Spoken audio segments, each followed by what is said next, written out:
Cuando se abrió el segundo sello, oí decir al segundo ser viviente: «Ven».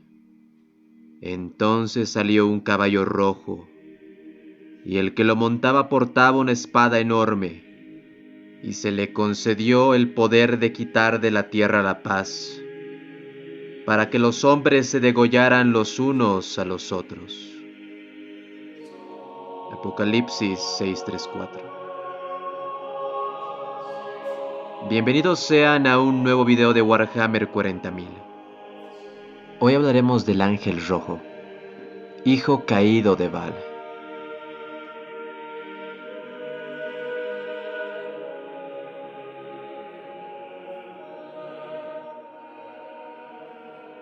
El Ángel Rojo fue creado durante los primeros días de la herejía de Horus.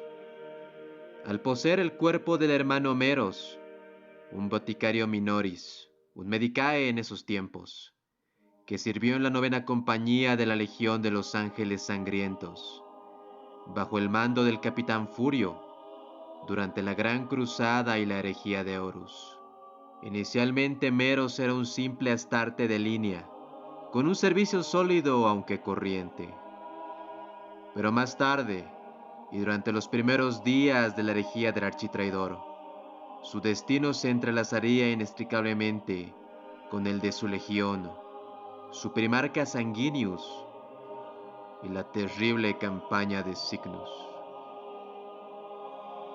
Se dice que Horus odiaba y temía a Sanguinius más que a cualquiera de sus hermanos, y tejió muchas estrategias para atraparlo o matarlo.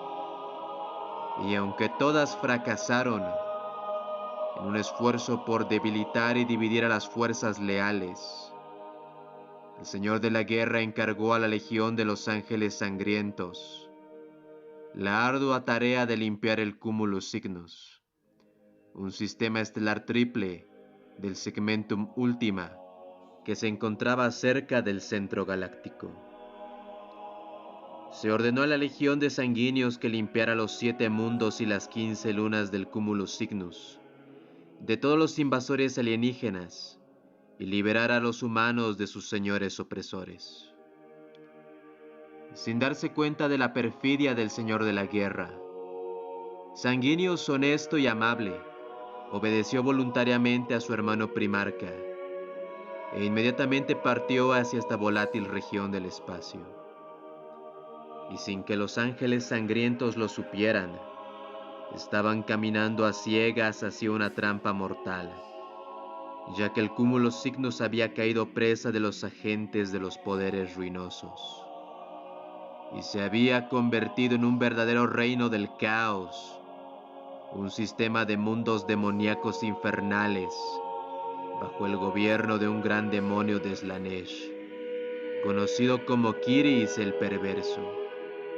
Pero los ángeles sangrientos se encontraron a la altura del desafío de aquel vil gran demonio, atacando las huestes demoníacas de Kiris, lanzando una serie de ataques a través de la sede del poder demoníaco, la cual se encontraba en Cygnus Prime. El primarca angelical encabezó el asalto de sus hijos a la sede del poder del gran demonio, conocida como la Catedral de la Marca, para enfrentarse y destruir a Kiris y recuperar el planeta en nombre del emperador.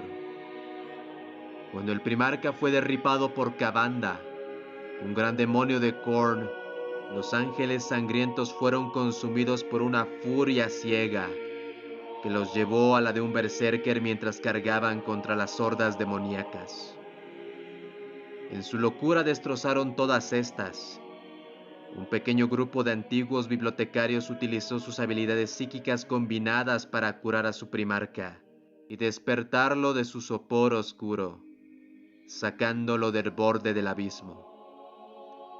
El ángel finalmente llegó para enfrentarse tanto a Kiris como a Kavanda. El devorador de sangre y Sanguinius lucharon una vez más, pero finalmente el primarca prevaleció y arrojó al gran demonio de regreso a la disformidad. Los ángeles sangrientos descubrieron entonces la fuente de la ira que había infectado a toda su legión. El apóstol oscuro Erebus había creado un dispositivo de caída, una construcción psíquica conocida como el fuego de la ira, que contenía y estaba alimentado por el cuerpo medio muerto del capitán Tagas, el ex líder de la compañía número 111, que se suponía haber sido asesinado en acción en el mundo de 1-40-20, planeta llamado Murder, por todos aquellos astartes que habían luchado en ese lugar hace varios años estándar. Y mediante el uso de las hechicerías oscuras del caos, los portadores de la palabra habían creado un conducto de ira pura que consumió a casi la totalidad de la legión de los ángeles sangrientos. Impulsados por una ira incontrolable, las fuerzas del caos esperaban que los ángeles sangrientos perdieran el control de su aspecto noble y se entregaran voluntariamente al camino escarlata y a la adoración del dios de la sangre Khorne. Y en una sangrienta derrota, Kiris el perverso le ofreció a Sanguinius un mal trato. Si el primarca se entregaba voluntariamente, en lugar de Tagas, dentro de aquella construcción psíquica, este se entregaba por completo al fuego iracundo. Kiris se aseguraría de que sus hijos nunca más se vieran afectados por la maldición genética que poseían, la sed roja. El primarca consideró seriamente la oferta del demonio y finalmente llegó a la conclusión de que este sacrificio valía la pena para salvar a sus amados hijos. Pero antes de que Sanguinius pudiera entrar en el constructo, Meros tomó la decisión por él y saltó a la red cristalina suspendida. Sanguinius se lanzó por los aires en un esfuerzo por salvar a su hijo errante, pero ya era demasiado tarde. El pequeño boticario cometió el acto sin incertidumbre, porque sabía que era lo correcto. El ángel no podía caer. Cuando Meros conoció al futuro sargento Raffen de los Ángeles Sangrientos de finales del 41º milenio, en aquel paisaje onírico de su sueño sanguinario, a través de aquel portal atemporal de la disformidad, el ángel sangriento de aquel futuro había dicho un nombre y una advertencia. Solo en ese momento Meros entendió completamente. Sanguinius tenía que vivir para enfrentarse al architraidor Horus en pie. Y cuando por fin llegase el terrible enfrentamiento, Meros tenía que comprender que solo cuando su padre Sanguinius muriese, el destino de sus hermanos y futuros hermanos podría establecerse. No podría salvar a su padre, al menos no en ese momento. Y antes de que Meros entrara en el vórtice arremolinado de pura ira, usó con fuerza y dolor la cortadora para abrir un desgarro irregular a través de las capas de ceramita y carne que había debajo de él. Utilizando el nartesium de su guantelete, guió el dispositivo a medida que atravesaba su piel y extrajo sus propias glándulas progenoides. El dispositivo succionó los nódulos de tejido rico en genes en una cápsula de depósito, sellada dentro de una conservación. El legado de Meros hacia su legión ahora estaba asegurado. Separó el módulo Medicae de su armadura. Lo arrojó hacia su primarca, quien lo arrebató en el aire y le pidió a Sanguinius que lo tomara, para que algo de él siguiese vivo. El ángel le prometió honrar la última petición de su hijo. Y con este acto final, Meros entró en el vórtice giratorio y se transformó, retorciéndose en las garras de un resplandor infernal, mientras aquel poder ardiente se fusionaba con cada átomo de su ser. La carne de su rostro se distorsionó en una máscara hueca mucho más allá de la apariencia del dolor. Su armadura se volvió oscura y desfigurada. Las articulaciones humeantes, El caparazón temblaba mientras luchaba por contener energías que nunca tuvieron la intención de estar unidas a esta realidad. Y a la sombra de la disformidad, un par de alas fantasmales empapadas de sangre se desplegaron brevemente de la espalda del boticario herido, untando los huesos arruinados debajo con una lluvia de sangre fantasmal. Luego desaparecieron cuando el cuerpo de Meros fue poseído por un demonio del dios de la sangre. Todo el constructo mental que había sido el hermano Meros se había ido, y en su lugar estaba el demoníaco ángel rojo.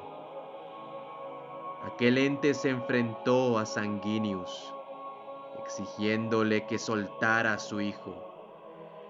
El ángel rojo se negó rotundamente, y cuando el primarca preguntó si quedaba alguna pequeña parte de Merus, el ángel rojo respondió que había un pequeño rastro del antiguo boticario. El primarca le dijo a la vil criatura que prestara atención a sus palabras. Independientemente de los poderes ruinosos a los que sirviese, independientemente de la elección irracional que Horus hubiera hecho para buscar un pacto con ellos, se encontraban derrotados ese día en la cúspide de su victoria. Sanguinius juró que el sacrificio de Meros no sería en vano, y que algún día encontraría la manera de liberar al boticario del demonio, que ahora poseía su caparazón mortal. El ángel rojo luego se despidió de la catedral de la marca, y desapareció en un portal disforme que él conjuró. Los ángeles sangrientos completaron su purga de demonios en Cygnus Prime, e incluso Kiris el perverso fue enviado gritando de regreso a la disformidad, en el extremo de la espada sagrada de Sanguinius. Y cuando el ángel se presentó ante el señor de la guerra, Erebus se encontraba enojado, ya que su plan de convertir a los ángeles sangrientos al caos había fallado. El ente demoníaco se presentó como el ángel rojo, hijo caído de Baal, el Cruor Angelus, el esclavo voluntario, y siendo convertido desde entonces en un arma para el uso del Señor de la Guerra. Muchas gracias por llegar hasta esta parte del video. Esto ha sido más que nada un video de curiosidad, una historia, un relato acerca de Meros y el ángel rojo. Y bueno, ¿para qué mentirles? Me hizo mucho recuerdo a los 4 jinetes del apocalipsis, y siento que seguramente haya demonios del caos que hagan algún tipo de referencia a estos. Aparte de eso, ¿para qué mentirles? Me atrajo mucho la apariencia del ángel rojo. Y si alguno de ustedes juega la herejía de Horus Legions, Horus Heresy Legions, que es de cartas, está como comandante para uno de los mazos del caos. Y solo por eso nada más quise investigar quién era. Pero bueno, hasta acá el video de esta semana. La siguiente semana empezaríamos de nuevo con Fanhammer, y estaré trayendo a la Guardia del Sol, un capítulo de Astartes basados en el Imperio Incaico. Muchas gracias. El emperador protege.